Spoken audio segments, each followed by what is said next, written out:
मित्र सेना में आपका स्वागत है। ना थोड़ा एक दो चीज आप थोड़ा डिटेलिंग में करते हैं, ओवरऑल इम्पैक्ट हुआ ये ठीक है। अब अपने थोड़ा सा एक एक एंगल पे देखते हैं कि क्या क्या किया। तो लाइक जैसे प्रैक्टिसेस में तो एक हम लोगों ने माइक्रोमैजिक का इंस्टॉलेशन किया, उससे बायोलॉजिकल्स का हमने प्रोडक्शन काफी ले लिया, तो लगातार क्वालिटी बायोलॉजिकल्स अपने को लो कॉस्ट में अवेलेबल हो गए। बिल्कुल हो गए। तो उसको कैसे आपने ब्लेंडिंग किया? वैसे तो एक एक्टिविटी एक्स्ट्रा हो गई भाई, हो गई। अब बायोलॉजिकल भी अलग से देना है जी। तो, और फिर भी आपका डेटा बता रहा है कि मैन पावर उतने नहीं नहीं बढ़ा, तो उसको कैसे मिटेगी? देखिए हमारे यहाँ चाहे टीम में बेसिकली सबसे ज्यादा पहले हम आपको एक बात बोलते थे प्रदीप जी कि हमारे यहाँ स्प्रे से ज्यादा स्प्रेयर का कॉस्ट है। यस।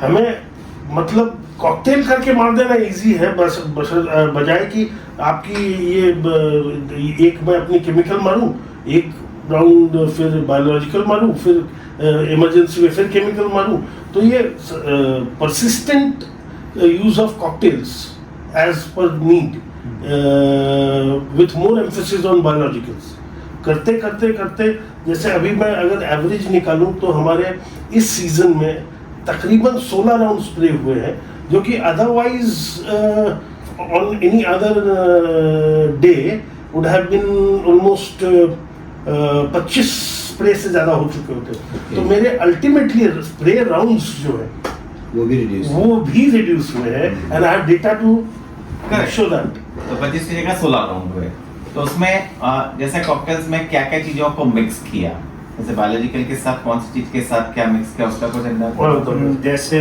हम लोग पहले क्या करते थे, it was only blanket pesticides.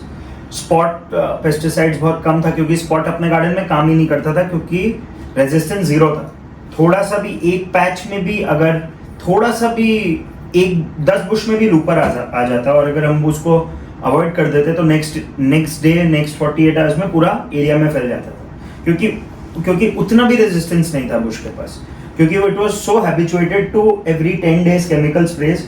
और वो भी केमिकल स्प्रेज ऐसा नहीं कि टारगेटेड पेस्ट का, एवरी मंथ कम से कम 2 केमिकल स्प्रे होता था of all pesticides, of all the suspected pest, चाहे हो चाहे ना हो, क्योंकि अगर वो हम नहीं मारते थे तो उस टाइम की क्रॉप भी नहीं आती थी, और पेस्ट और ना मारे तो तब और क्रॉप बैठती थी। अब हमने क्या करा कि बायोलॉजिकल्स के साथ एज एंड व्हेन रिक्वायर्ड, क्योंकि पेस्टिसाइड कभी कभी तो जब उसका टाइम आता है कभी कभी टारगेटेड मारना पड़ता है, लेकिन क्योंकि बायोलॉजिकल्स हमारा एक तो रेजिस्टेंस बहुत इंप्रूव हो गई, चीजें काम करने लग गई, जो हम लोग हाई डोज केमिकल देते थे अब उसे कम केमिकल डोज में भी उससे बेटर काम करती है। तो जब हम उस टारगेटेड पेस्टिसाइड के साथ उसके साथ कंपैटिबल माइक्रोमैजिक का कोई भी माइक्रोब, या अपना कोई भी ready to use product like cellpot, या कोई भी प्रोडक्ट लाइक एक्चुअली आर्जल तो